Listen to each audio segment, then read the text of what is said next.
Ok, donc on va commencer. Donc bonsoir à tous, merci d'être là, merci d'être connectés. Donc on va faire une petite introduction à Python. On va passer sur des parties assez, je dirais assez pénibles, assez classiques, des descriptions du langage, les différents éléments, etc. Après on va faire une petite pause ludique, et on finira par un petit exercice qu'on peut faire tous ensemble. Donc Python est un langage orienté objet. Les types sont forcés, il est dynamique et interprété. A contrario, par exemple, des langages comme le C ou C++ qui doivent être compilés. Les types sont implicites, on n'a pas besoin de marquer quand on déclare une variable quel est son type comme on doit le faire en Java par exemple. C'est sensible à la casse et c'est aussi sensible aux espaces sur lesquels repose l'indentation. Donc voilà un exemple. On peut voir sur la première ligne une assignation de variables. Donc là c'est myvar, on lui assigne la valeur 3, le nombre 3 même pour être précis. Et on n'a pas besoin donc de définir son type. Son type est du coup implicite par le fait qu'on lui passe un entier de valeur 3. Après donc on a une opération d'addition à lui-même, donc de 2, et on vérifie la valeur contenue dans myvar, on obtient 5. Même chose dans l'autre sens avec le négatif, on obtient 4.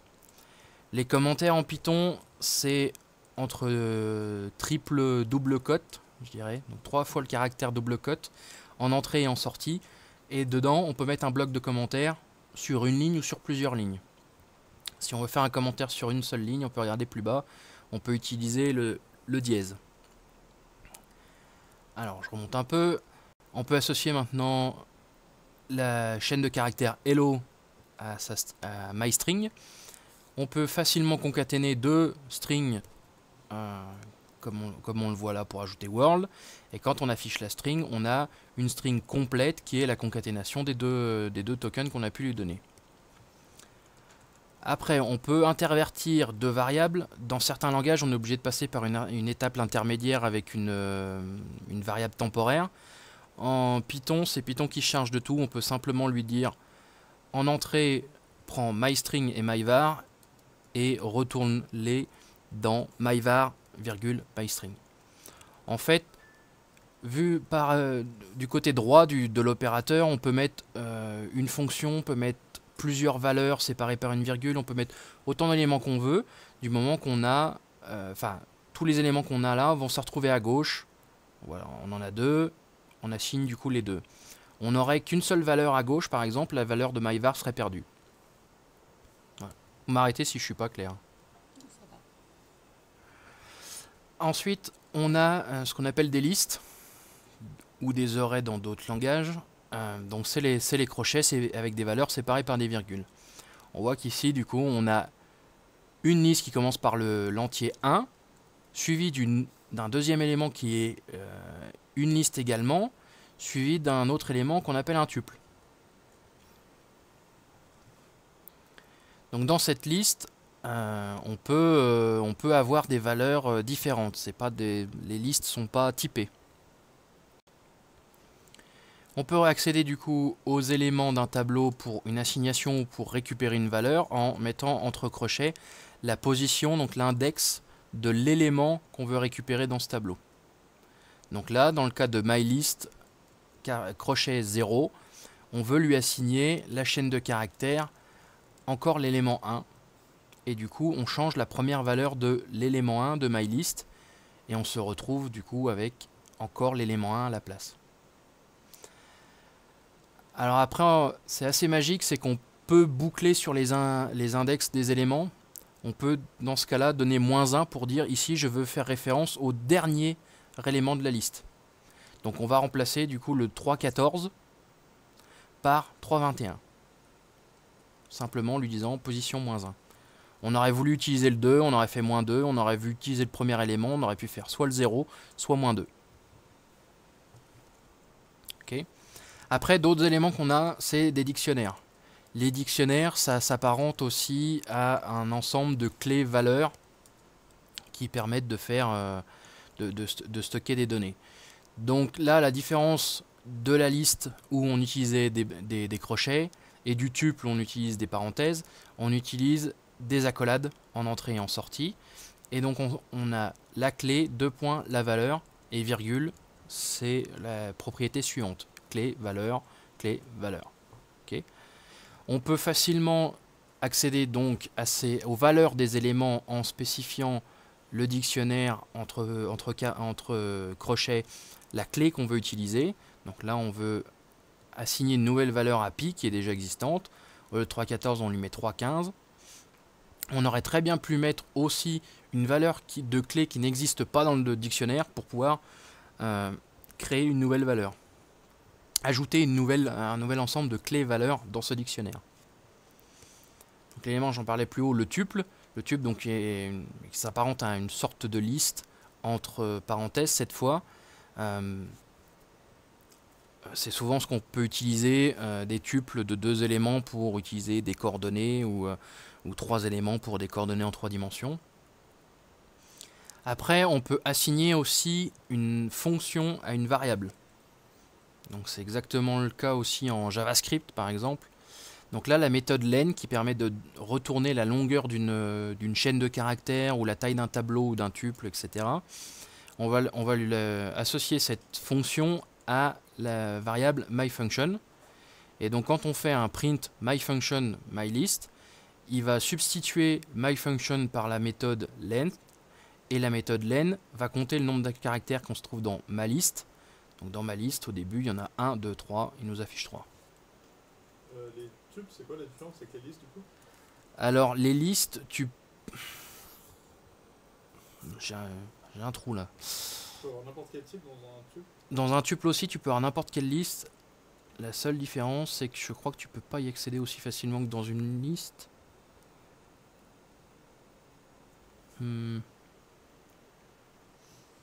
Je sais plus. J'ai un trou, ouais. Après, donc on retourne du coup dans nos listes. On va utiliser les index. Donc, quand on utilise 2 points, ça veut dire que on définit pas d'index au début, pas d'index à la fin, et du coup on retourne l'ensemble des valeurs. Là, dans ce cas-là, on définit un index de départ et un index de fin. Non, pas un index de fin, une longueur, pardon. Et on lui dit du coup, retourne-moi les éléments de 0 à 2, les 2 éléments en partant de 0, pardon. Du coup, on récupère éléments 1 et 2. On peut fonctionner avec des index négatifs, comme je disais. Donc là, ça part de la fin. Donc on vient au moins 3 jusqu'au moins 1. Non, c'est pas la longueur, c'est le dernier, c'est l'élément auquel ça s'arrête. Voilà. Dans le cas où on définit rien, c'est considéré comme la valeur soit de fin pour ce cas-là, soit la valeur de début du tableau. Là, en fait, en ayant mis l'index 1, on élimine, entre guillemets, du scope le 0, et du coup, on récupère que le 2 et le 3,14. Cas là où il y a 2 fois 2 points, et 2, c'est en fait, la troisième valeur sert pour un pas.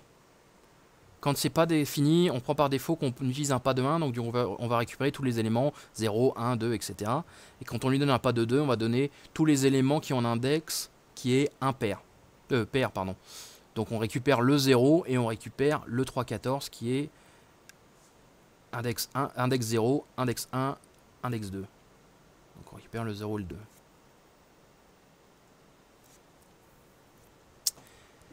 Donc voilà, là on va regarder un peu sur les chaînes de caractères. Ce qui est intéressant, c'est le formatage des chaînes de caractères. On peut donner une sorte de template en fait de chaîne de caractères dans lequel on veut a posteriori ajouter des informations. On peut très bien déclarer ça beaucoup plus haut dans notre code et l'utiliser à chaque fois avec des valeurs différentes.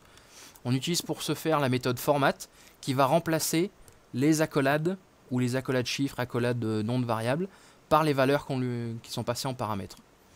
Donc là, quand il n'y a aucune information autre que simplement les accolades qui sont passées, il va substituer ces groupements d'accolades par les variables. Donc le premier, il va utiliser my_name, après number, il va utiliser 3, et après string, il va utiliser 3 fois la chaîne de caractères tirés.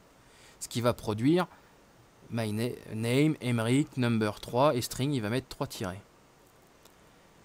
On peut fonctionner aussi en mettant les indices des variables qu'on passe en paramètres à la méthode format. Donc là on utilise l'ordre normal 0, 1, 2, mais on aurait très bien pu mélanger l'ordre machin et réutiliser les indices qui correspondent au ordre auquel on a donné. Alors c'est pas toujours évident, pas toujours explicite. On peut du coup expliciter les variables qu'on utilise en leur donnant un nom de variable. On voit le name, nb, s, et on peut les utiliser comme ça dans les accolades pour utiliser des mots clés plus spécifiques dans notre template. Et donc on voit que ces 3 lignes font exactement la même chose. Après, tout dépend si on veut être plus explicite, si on est plus feignant, enfin, c'est au goût de chacun. Alors après, on va parler des boucles. Donc en Python, il y a la boucle for, il y a le while, il y a les statements if pour les conditions. Donc le for. Le for, c'est l'équivalent de for each dans d'autres langages. C'est qu'il va prendre notre élément qui va contenir la valeur qu'on itère et la liste ou l'ensemble d'éléments sur lequel on va boucler. Donc on va prendre à chaque fois un élément, on va partir le 0, le 1, le 2, etc. jusqu'au 9 et on va boucler dessus. Si jamais on n'a pas d'éléments dans notre range list, on a la possibilité de faire un else et de faire autre chose. Ça peut être utile par exemple si notre liste est vide, on voulait afficher des résultats contenus dans une liste, on n'a pas de résultat, on peut dire voilà, j'ai pas de résultat. Dans notre cas, on voit qu'on a imbriqué un test if. Si notre nombre se trouve dans 3, 4, 7 ou 9, on arrête le test, on arrête la boucle, pardon, et on sort. On passe à la suite. Ou bien, s'il n'est pas dans ces valeurs-là, on continue à boucler. Là, j'attire votre attention sur l'indentation. On voit qu'on n'a pas d'accolade comme on peut avoir dans des langages comme le Java, le C ou autres. Donc tout ce qui est bloc se fait par l'indentation. On voit qu'ici on a un début de bloc for, on a le contenu du bloc qui commence ici, on a un début de bloc if, la première condition, le else, la deuxième exécution, si la condition n'est pas respectée. Tout se fait là-dessus, 4 espaces généralement, et mince, si jamais il manque un caractère, au moment d'interpréter, l'interpréteur Python va afficher un gros warning avec un problème de syntaxe. Le 4 espaces, on peut changer, mais du moment qu'on est on peut changer, mais il faut rester constant sur tous les fichiers. Ouais. Voilà. Okay. Après, 4 espaces, ça a été plutôt accepté par l'ensemble de la communauté, donc on utilise plutôt 4 espaces. Après, on va voir donc le if de manière plus complexe. Donc on a vu le if-else tout simple. Là, on voit le if, le elif. Le elif, c'est le else if dans un autre langage. On pourrait avoir très bien pu avoir écrit if, else, aller à la ligne, dans le bloc, refaire un if, etc. Donc là, ça nous permet de tester plusieurs conditions. Donc voilà, les opérateurs classiques, égal, égal, on teste que dans notre liste, on a le bon élément, on affiche une info ou pas. Et le while, c'est comme les autres langages, while, on fait notre condition et on boucle, et tout ce qui se trouve dans le bloc va être exécuté en boucle. Maintenant, on va voir les fonctions. Donc la plus simple fonction en Python s'appelle une lambda. Donc c'est une méthode qui va être utilisée telle quelle à un endroit précis, c'est pas une chose qu'on va importer, qu'on va réutiliser ailleurs. Enfin, on peut si on fait une référence sur cette lambda dans le premier cas. Donc en fait on lui dit voilà, c'est une méthode lambda, donc une méthode jetable, qui prend un paramètre x, et ce que tu me retournes comme résultat c'est x plus 1. Donc ça on associe la référence à cette fonction dans la variable, et après on peut simplement l'utiliser comme une fonction. Donc function var de 1, 1 plus 1 égale 2. Voilà. Après, on a les définitions de fonctions, où là, on donne plus de détails, et ça a pour vocation d'être réutilisé. On va la mettre dans des fichiers, on va la mettre dans des librairies, on va la mettre dans des classes, on va la réutiliser, on va l'appeler assez souvent. C'est pour simplifier notre code, on fait des fonctions. Donc, def, c'est le mot-clé pour définir une fonction. Le nom de la fonction, on définit la liste des paramètres qu'on veut utiliser, et le égal, c'est les paramètres par défaut qu'on veut utiliser. Ce qui fait qu'on peut utiliser cette méthode exemple en donnant une valeur pour liste, entier, chaîne, mais on peut très bien se contenter de donner juste une liste. Et par défaut, il va nous mettre un entier à 2 et une chaîne de caractères qui va être égale à une chaîne par défaut. Donc cette méthode utilise la liste passée entre paramètres, elle fait un append, donc ça veut dire qu'elle va ajouter un élément au bout de la liste, elle va ajouter une chaîne de caractères. Ensuite, on va assigner une nouvelle valeur à notre entier, on va lui donner 4, et on va retourner la liste, l'entier et la chaîne. Voilà. Donc un petit exemple, si on donne une liste de 1, 2, 3, qu'on lui donne un entier qui vaut 10, on lui fait traiter la méthode la fonction d'exemple mylist et mon entier, on se retrouve avec en résultat un tuple, parce qu'en fait on a 3 éléments qui sont renvoyés les uns après les autres, un tuple qui contient la liste, qui contient l'entier et qui contient la chaîne de caractères.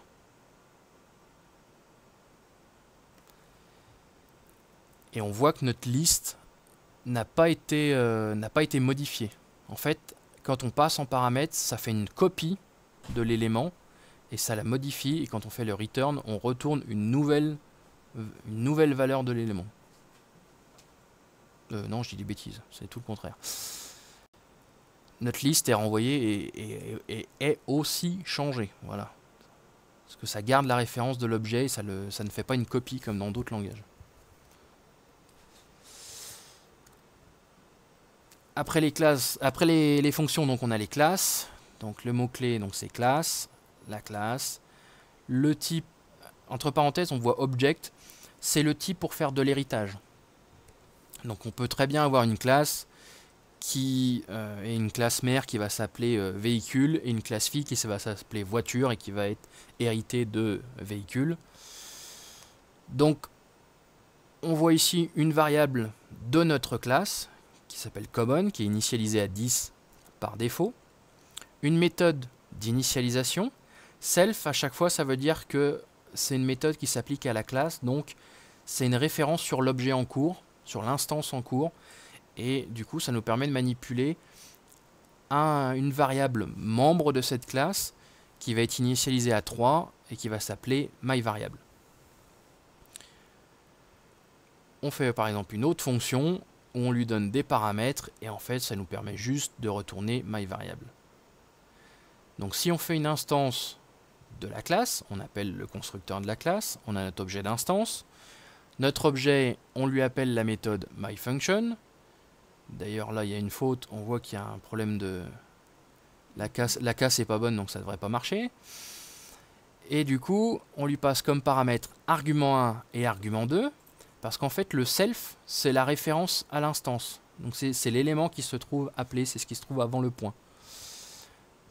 Donc on affiche la valeur de myVariable. MyVariable vaut 3, il nous affiche 3. C'est clair ou peut-être petite question? Ok. Donc là on fait une deuxième instance de la même classe. Donc on a notre instance 2, on a notre instance 1 qui existe déjà, qu'on a vu à la page précédente. On prend la variable common, qui est une variable de classe, et pas une variable de l'objet qu'on a dans ce cas-là. Ce qui fait qu'en fait, elle reste initialisée toujours à la même valeur pendant tout le temps de l'exécution d'une application ou d'un code. Alors que la variable d'instance, elle, on peut la modifier et elle va rester indépendante du reste. Donc on voit qu'on a les mêmes valeurs. Là, on va changer la variable de classe common. On va lui assigner la valeur 30.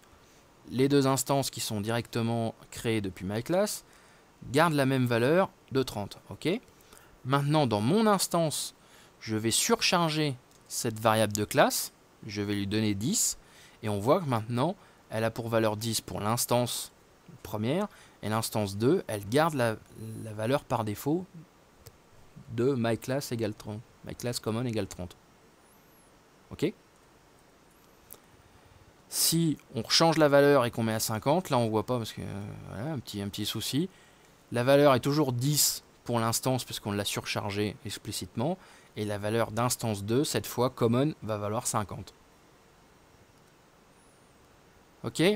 Donc je vous parlais d'héritage. En voilà un cas. Donc on a OtherClass qui hérite de myClass. Elle récupère toutes les valeurs, toutes les méthodes de la classe mère myClass, mais on va surcharger une partie de ces méthodes. Donc l'initialisation, on va surcharger, on va permettre de passer un paramètre, chose que myClass ne permettait pas de faire.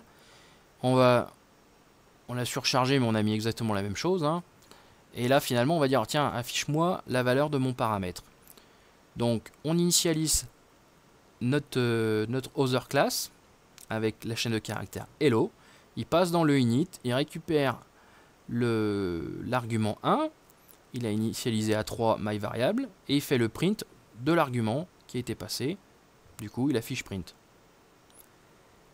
Là, on a du coup toujours la même instance qui est une OtherClass, mais on voit qu'on appelle myFunction qui n'est pas dans la déclaration de OtherClass. Elle va hériter de ce qui vient de myClass. Donc elle va reprendre la méthode qu'on a vue plus tôt et ça va utiliser l'objet argument 1, argument 2. 1, 2, et ça affiche le résultat, ça utilise la méthode de classe au-dessus. Et on peut à la volée créer des nouvelles variables dans notre objet, des nouvelles propriétés. Donc là on voit qu'on initialise un objet test qui n'existe pas dans ce qui est défini là, mais on l'ajoute quand même, on a le droit en Python, et on lui donne la valeur 10. Ok. Il hérite aussi de common.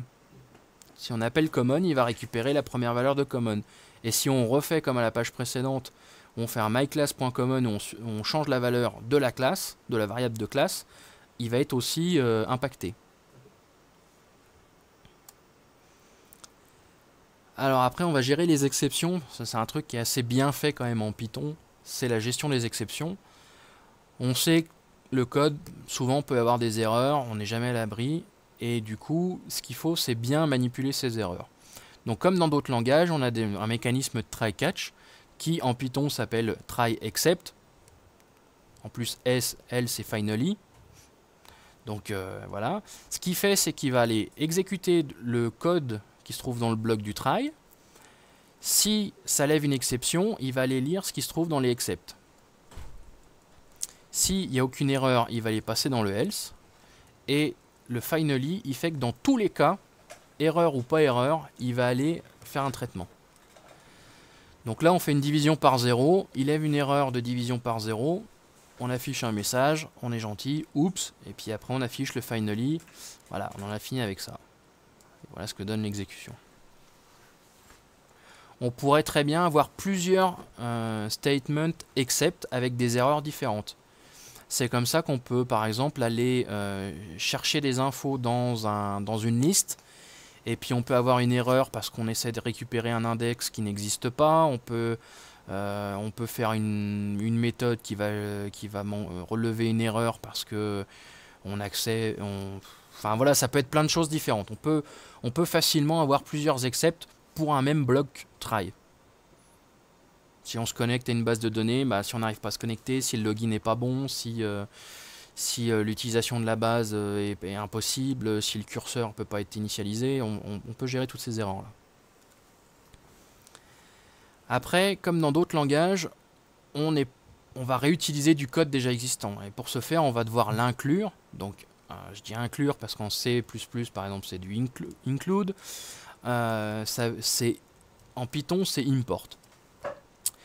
Donc, il y a plusieurs formats. Soit le import est le nom de la lib directement, soit le from lib import. Là, par exemple, on veut charger qu'une partie d'une librairie. Donc, ça sert à rien de charger en mémoire toute une librairie pour des choses complexes comme voilà, de l'heure, une date, des choses comme ça. Et on peut aussi, quand on crée nous nos apps ou autres, on peut utiliser le import étoile. Alors bon voilà, il y a beaucoup de gens qui sont pas pour le import étoile, mais là ça veut dire on va utiliser tout ce qui est possible d'importer au niveau de cette partie de la lib.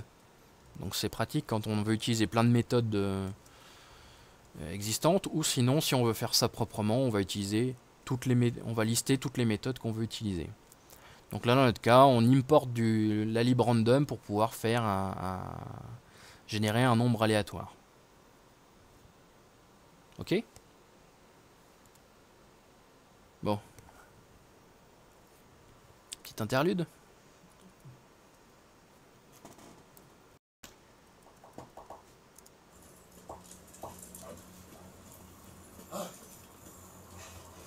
C'est une bombe?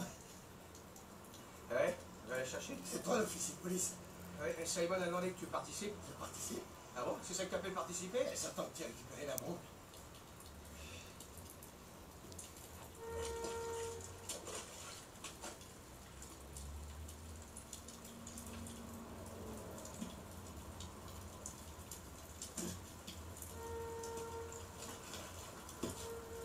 Fais gaffe, hein. Ton avis? Neuf pas. Pourquoi? Tu viens d'obliger? T'inquiète pas, ça va aller.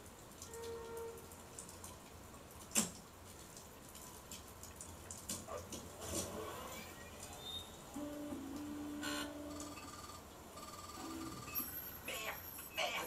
Tu as le tort de l'ouvrir, je te l'ai pourtant dit!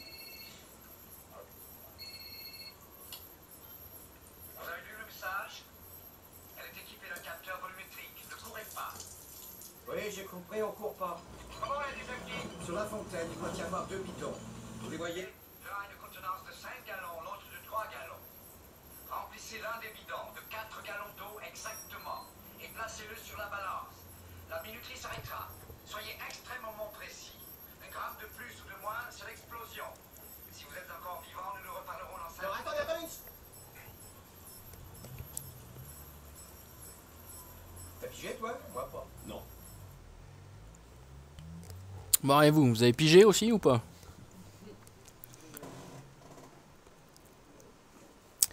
Donc du coup, on va faire un programme pour résoudre le problème. Ok? Ça vous enchante, hein? Donc, qu'est-ce qu'on a comme élément? On a un premier bidon qu'on va appeler bidon A et un deuxième bidon B. On a le but, réussir à mettre 4 gallons dans un des bidons, et on a un manipulateur. Donc au choix, hein, si vous préférez être Bruce Willis ou Samuel Jackson, c'est vous que choisissez. Donc les actions possibles, on peut remplir le bidon A et garder le contenu du bidon B. On peut vider le bidon A et garder le contenu du bidon B. On peut garder A et remplir B. On peut garder A et vider B. Il manque un B. D'accord. Ça, jusqu'ici, pas de souci. On peut verser A dans B et on peut verser B dans A. C'est les seules actions qu'on peut faire. Ok? Donc si vous voulez récupérer le code, allez-y.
Donc j'ai fait un petit script en laissant des trous pour qu'on essaie de le faire ensemble.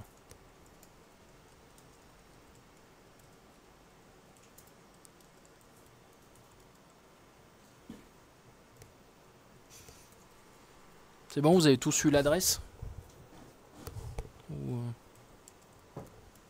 Tac. Du coup, si on regarde le code. C'est assez gros, vous voyez assez bien ou... Donc au début, bon, il y a un petit explicatif d'après comment exécuter le code, mais on va regarder, on va passer au travers. On a une classe manager, qui est le manipulateur, et on a une classe bucket player. Ok. Notre manager permet de gérer une queue et une liste d'éléments et un dictionnaire avec les éléments qui ont été vus. On va avoir une méthode pour récupérer l'état, savoir en fait quel est l'état actuel des bidons, combien il y a dans A, combien il y a dans B. On va pouvoir ajouter un nouvel état.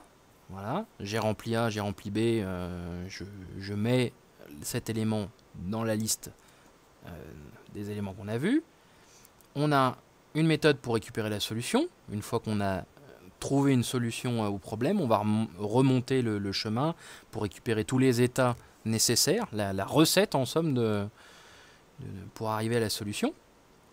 Et on a une méthode getParent qui permet, à partir d'un état, de savoir quel était l'état précédent. Dans notre bucket player, il va utiliser donc un manager. Il va tester pour savoir si on a atteint notre but. Et on a une méthode qui est playGame qui en fait va prendre en paramètre la contenance maximale du bidon A, la contenance maximale du bidon B et le but qu'on veut atteindre. Ok? Donc du coup, on va commencer par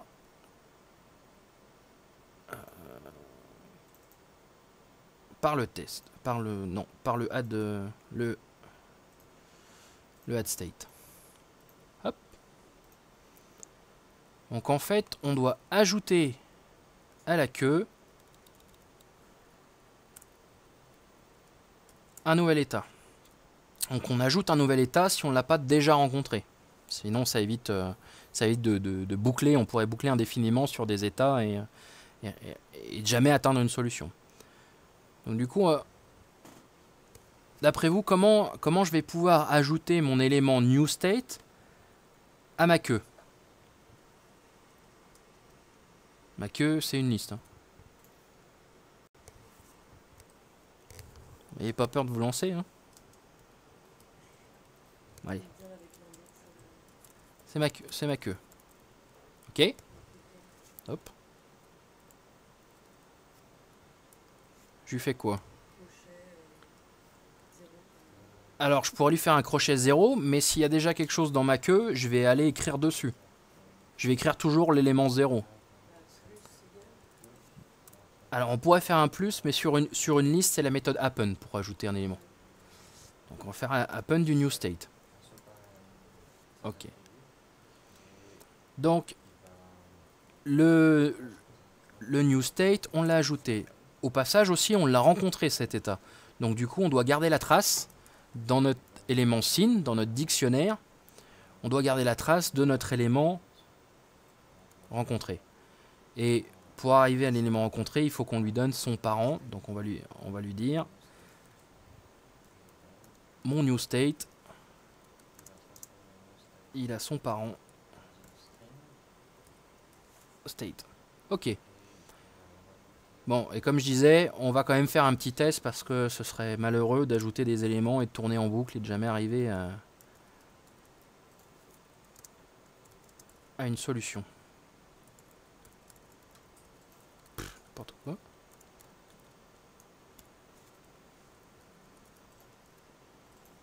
Ouais. Donc voilà. On a fait notre méthode addState. Maintenant, on va faire la getState. Donc, dans cet élément, nous, ce qu'on veut, c'est récupérer l'élément suivant. Donc, retirer le premier élément de notre queue. Donc, comment j'accède au premier élément de ma queue? Ouais. Voilà. Et donc, ça, c'est mon state.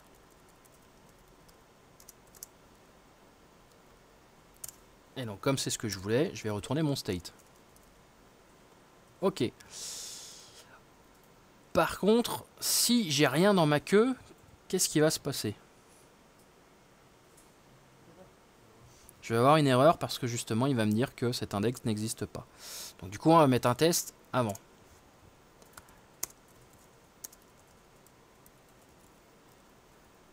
Alors, ce que je fais là, on va faire un return plutôt,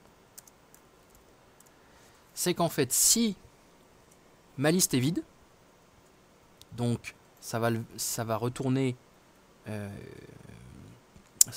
false, not false qui va me retourner true, il va sortir de la méthode sans rien avoir fait et du coup retourner l'élément non. Ok? Ah bon, tu peux pas obligé d'utiliser LAN en fait.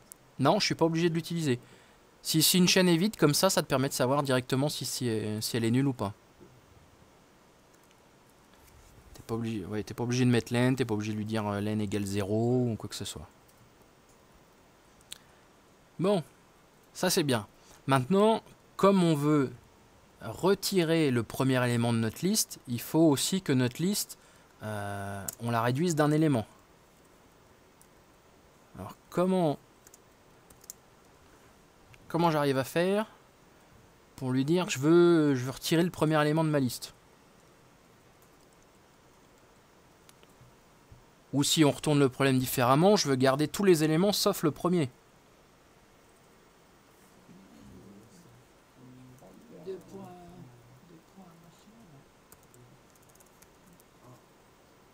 machin, là. Voilà. Ce que je disais tout à l'heure, ça c'est une capture d'écran, c'est pas grave. 1, 2 points. Exact. Voilà. Et on peut même aller plus loin encore. C'est que ces deux lignes-là, on peut les mettre en une seule. Ok. Je sais que c'est pas forcément évident à voir. Hop.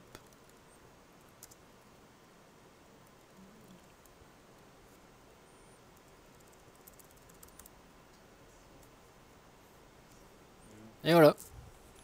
Parce qu'en fait, le premier élément, il va être retourné dans state et le deuxième élément, il va être retourné dans queue. Ok? Bah. Alors, maintenant qu'on arrive à ajouter des éléments, à les retirer, on va aller récupérer notre parent. Donc, récupérer le parent. Si on regarde comment on a fait pour ajouter un state, on voit qu'à l'id du new state, on a mis la valeur du parent.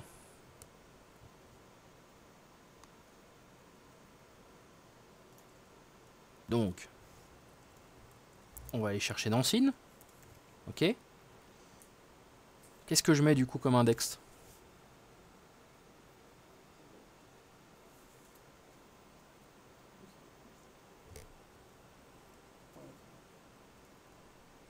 Non, c'est pas ça. Ah voilà, c'est ça. On a l'élément fils qui sert d'index et la valeur va se trouver à cet endroit-là. Alors bon, on n'est pas sûr de trouver quelque chose, donc du coup on va mettre quand même un petit try catch. Hein? Allez, un petit try except même pour être précis. Alors, qu'est-ce que je peux m'attendre à récupérer comme erreur? Une erreur. On est d'accord. Si j'ai une erreur, je retourne rien. Ok? On peut être un peu plus précis. On peut récupérer une key error. Une key error, donc dans ce cas-là, ça veut dire que la clé qu'on passe pour la liste, enfin le dictionnaire même pour être précis, parce que SIN est un dictionnaire, si notre clé n'existe pas, il va lever une erreur et on va retourner none, qui veut dire il n'y a pas de parent. Ok? Jusqu'ici tout va bien, vous n'hésitez pas à m'interrompre.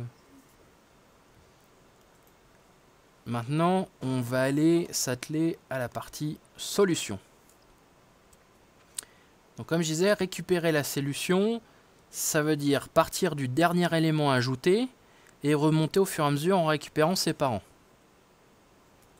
Donc déjà, on va initialiser notre variable de solution, qui est une liste d'états vides pour l'instant. Et du coup, on va retourner la solution à la fin.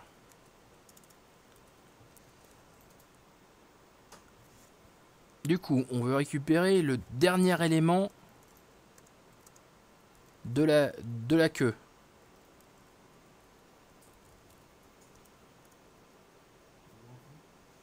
Ouais, c'est ça. Moins 1.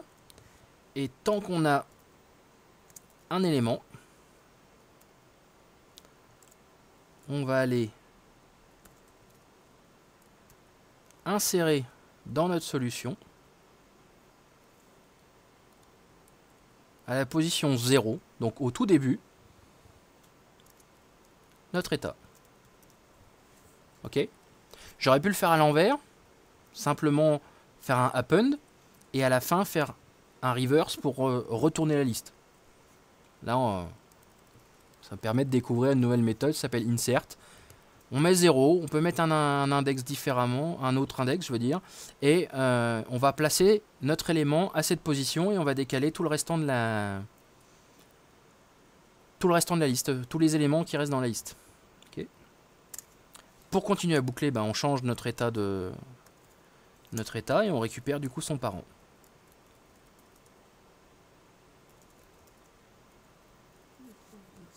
Il n'y a pas de S, ouais. Merci. Donc voilà, notre manager est fini. Maintenant, on va s'atteler au bucket player. On va commencer par le test. Alors, on teste quoi? On teste le goal. Quand on va jouer le jeu, on va initialiser la variable goal avec le but qu'on cherche, qu'on vise à atteindre. Et on va aller processer tout ça. Donc le test. À votre avis, on cherche à savoir si notre new state, c'est notre goal. Enfin, pardon. Non. Le state, sachant que c'est les bidons A et B, et on cherche à savoir si notre but, l'un des deux, voilà, est égal au but. Du coup, si mon but est dans mon élément new state. Ok? Et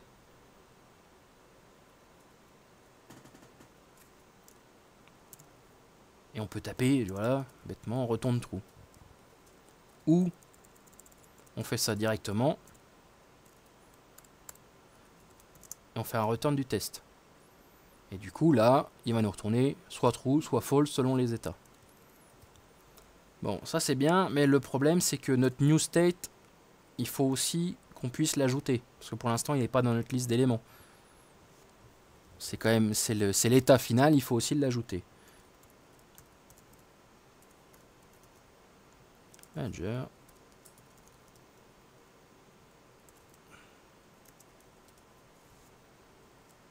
Voilà. Maintenant, on va s'attaquer au gros du problème qui est comment on joue, comment on fait les différentes actions, vidéa, dans B, etc. Et c'est là qu'on s'amuse. Ok? Donc, on a ajouté un état de départ qui est 0, 0. Nos deux bidons sont vides, pardon. Donc ça va être notre ancien état.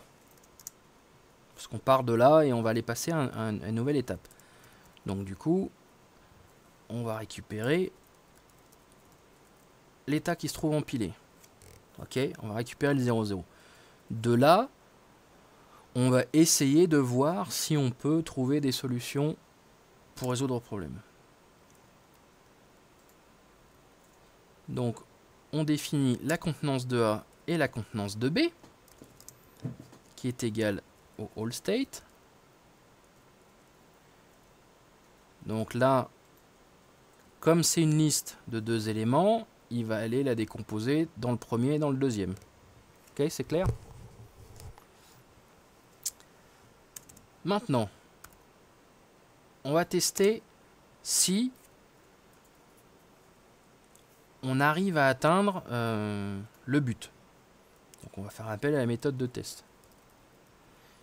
Si on arrive à atteindre le but avec notre all state, et comme action possible, on a de remplir A, remplir B ou remplir B. Donc, par exemple, si on remplit A, c'est quoi? En fait, on définit un nouvel état où on a A qui est au maximum et B qui garde la valeur qu'il a.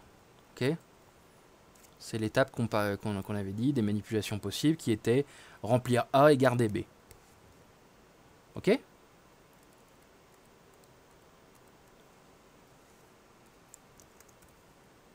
Ensuite, on avait dit quoi aussi comme étape? On a le contraire. On garde A et on remplit B. Donc on garde A et on remplit B. C'est toujours bon? Ensuite, comme autre cas, on pouvait avoir, on vide A et on garde B. Donc je le mets à 0 et je garde B. Ou bien le contraire. Hop.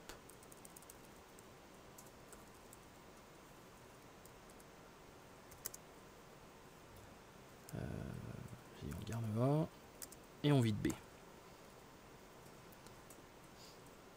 Ok. Et du coup, si là on réussit, c'est qu'on a trouvé la solution. Donc on n'a plus de process à faire et on quitte. Et à la fin, on affiche la solution qu'on a trouvée. Ok? Bon. Si on ne trouve pas, qu'est-ce qu'on fait?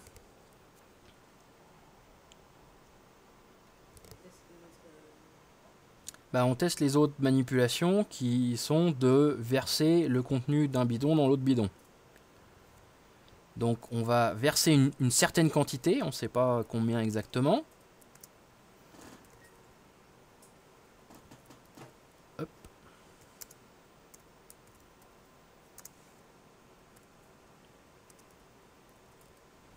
Voilà. On va aller verser la quantité de B. Attends, qu'est-ce que j'ai dit? Non, on va aller verser A dans B. Et on regarde quelle est la plus petite valeur.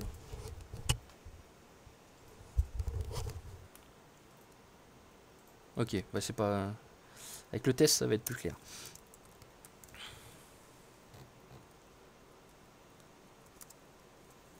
Ok, j'ai mon contenu de A et mon contenu de B. Ok.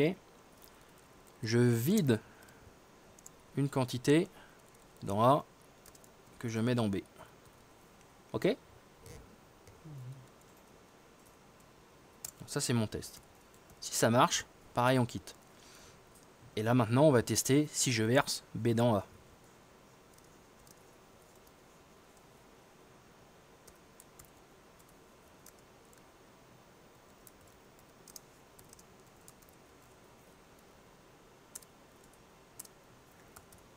Et du coup, on fait le test.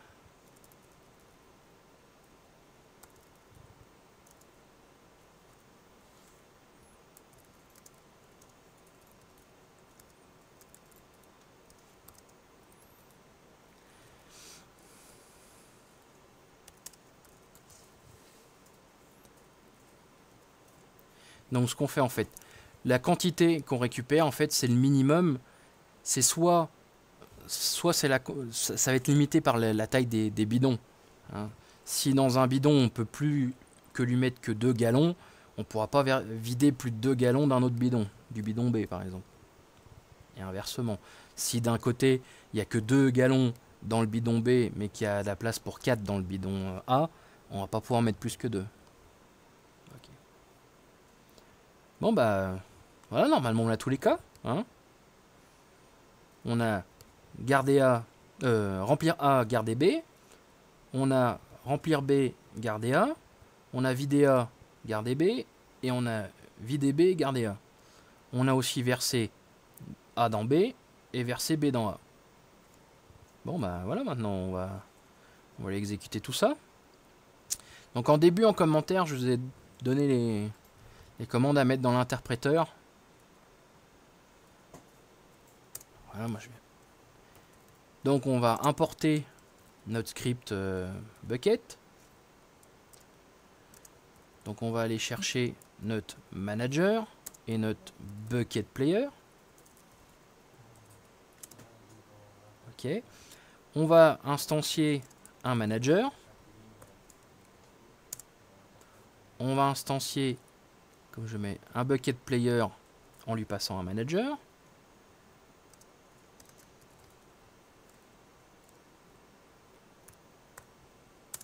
Ok. Et on va le faire jouer. On a A qui fait 3 gallons. On a B qui fait 5 gallons. Et on veut en avoir 4. Et voilà. Voilà la solution. Donc on voit, on a nos deux bidons vides. On remplit B. On verse B dans A. Donc A peut accepter que 3 gallons. C'est la contenance maxi. Il nous en reste 2 dans B. On vide A. On garde ce qu'il y a dans B. On verse B dans A. On remplit B.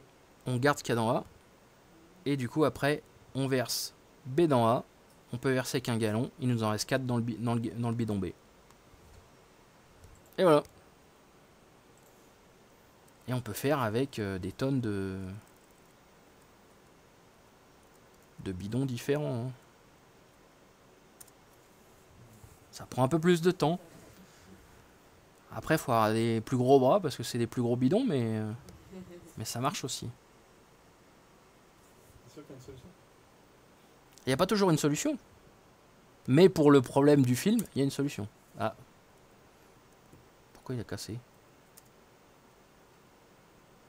Pourquoi il a cassé?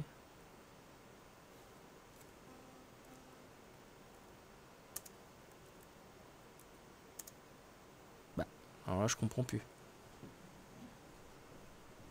Qu'est-ce qu'il m'a fait? Il marchait très bien. Ah, c'est mon manager qui est... Il doit pas être vide. Voilà. Oui, parce que le manager, il a traité, donc il a rempli une queue, un dictionnaire d'éléments vus, etc. Donc, voilà. T'as la solution quelque part? Le code qui marche? La solution du code, ouais, si jamais il y a une branche solution dans le repo, en fait. Où vous avez tout le code. Donc, comme ça, vous pouvez tester de votre côté. Et vous pouvez jeter un œil sur la branche solution si jamais vous avez des questions ou il y a un bug. Ouais. Ouais, on va les mettre, je sais pas, sur le wiki, je pense. Donc, voilà. La solution est dans la branche. Si tu descends, normalement, tu vois branche master, tu cliques. Et tu as une branche solution. Ah, il l'a vu. Ouais.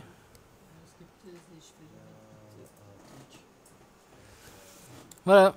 Est-ce que vous avez des questions?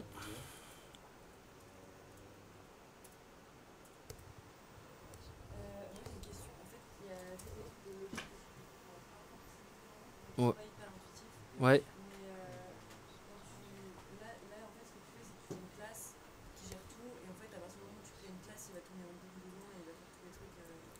Ouais. C'est un peu pour simplifier. C'est lui qui va manipuler le jeu et qui du coup va tourner.